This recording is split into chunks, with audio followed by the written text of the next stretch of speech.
our minds control our bodies, but what controls our minds? Of course, that would be us. When it comes to our thoughts, skills, and problems, we may think that they are inherent parts of ourselves, controlled by the impulses in our brains. Well, the brain is also a part of us. Therefore, we can influence how it works, just like a hacker on a computer. By using neurohacking, you can discover shortcuts to making your brain work for you. First, you need to understand how your brain works and what it can do. You accomplish this by using apps to detect your cognitive performance. At the same time, you can also record what other aspects of life may change the way your brain functions. This includes nutritional, environmental, and physical factors. When it comes to intelligence, only half your mental capabilities are inherited genetically. The other half comes from the way you utilize your mind. Our brains possess a quality called neuroplasticity that allows them to be malleable. When we learn, neurons form new connections that become more efficient the more in practice you are. After long periods of disuse, these connections can also break. Therefore, we can quickly form habits and gain skills through repetition.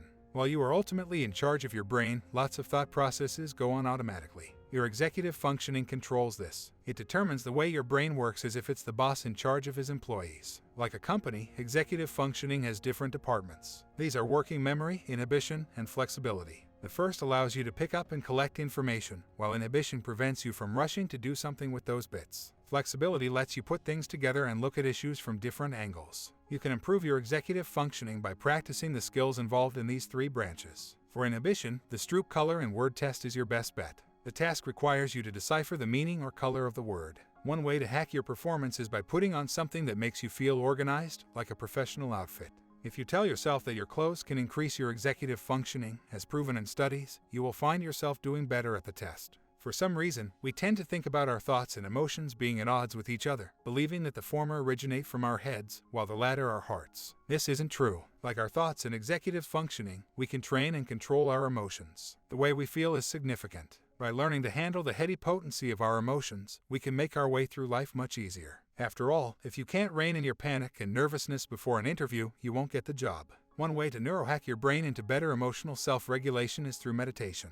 Think about something distressing and focus on it for about 5 minutes. This will mess you up. However, by meditating after that, you can learn to control your feelings in a controlled environment. In school, it seems like you'll only get ahead if you're smart, and the thing about being smart is that it can't be trained. The idea was that you could only work with what you've got. Thankfully, that's not true. You can train yourself to remember things better and learn faster. As with other functions of your brain, you need to establish a baseline before improving your skills. You can do a memory test first to determine what your memory can do. Then, keep practicing your memory and learning skills by quizzing yourself using flashcards. By doing so, you can supercharge your brain's learning powers. Creativity is a quality that most think they either have or lack. However, we are all imaginative people, capable of coming up with ideas out of this world. However, like with memory, you can train your brain to become more creative. One of the best ways to do this is by getting over the fear of messing up or producing subpar work and keeping making things. This way, you'll force yourself to engage in creative pursuits. Another hack is to use scents before creative activities. By telling yourself the fragrance will boost your innovative capabilities, you can use this placebo to stimulate your creativity.